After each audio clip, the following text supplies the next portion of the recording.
With the Samoans in South LA.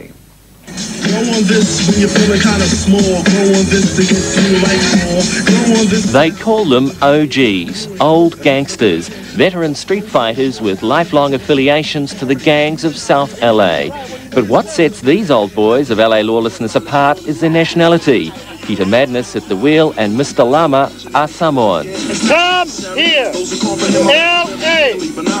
In their gangstermobile, the OGs cruise the suburb of Carson, where bravado is all important. Even the hydraulic suspension is rigged to impress.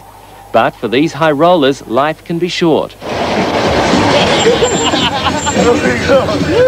Eddie Toimalatai is 18 years old. He can speak Samoan, but street fighting is about all he knows.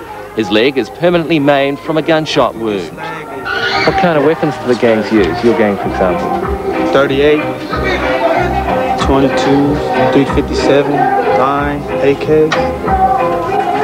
It's pretty heavy sort of artillery. Yeah. Carson is home to about 500 Samoan gang 100%. members.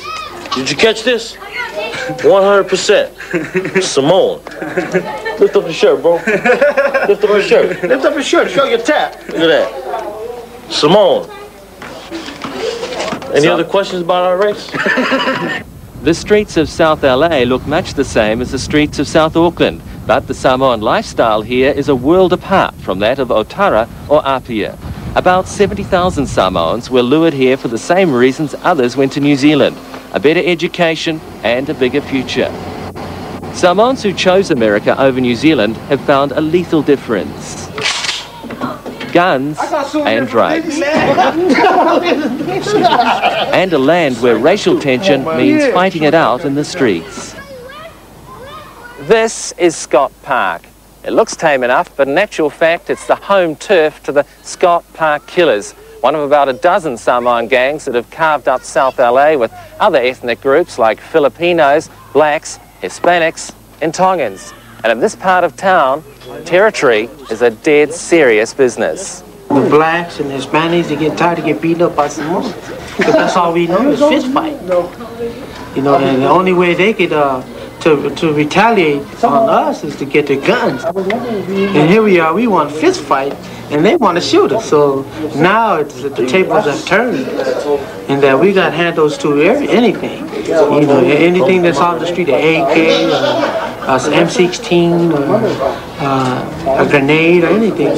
Waikiki Simi is a reformed gang member. He's seen the contrast between American and New Zealand Samoans. One of the brothers, one of the G's, that brought his cousin from New Zealand. He stayed with him for about a month. And the guy, you know, he was like shocked. Because everywhere he went, he was always dressing nice. You know, everything was looking nice on him. He said that the people in New Zealand, they never got into the, dealing with Hispanics and blacks, Puerto Ricans. And, as with other gang members, Samoans say many of their people were drawn into the Los Angeles riots. It's about the cops not being fair, right? It's just, they ain't fair nowhere. I mean, there's good cops, but there's bad ones too. A week ago, gangs officially swore a truce in South LA, declaring the police the common enemy. We found little talk of peace here. I won't hesitate to shoot anyone. You won't? No, I wouldn't hesitate to shoot anyone if they come and mess with me. So pervasive is the law of the gun that even those who try to avoid it can die by it, like Italia Tualalalei and brother Afa, whose deaths triggered the trial of a local policeman for voluntary manslaughter. Italia stayed away from the gangs. He dreamt of football stardom. Statistically, Samoans produce the world's highest percentage of football stars. Many have risen above the ghettos to excel in college and commerce. San Francisco 49er Jesse Sapolo tours schools, offering young Samoans sports stardom as an alternative to gang life. To me, as long as one kid, if I can make a difference in one kid's life, then it's worth coming. He's coming, he's coming, he's coming, he's coming, he's coming like a thief in the night. He's coming, he's coming, he's coming, he's coming, he's coming like a thief in the night. At the Samoan Congregational Church, youngsters are getting the message. He's coming, he's coming, he's coming like a thief in the night. One that's already come too late for some. These teenagers were 17 when rivals shot them in the back at Scott Park.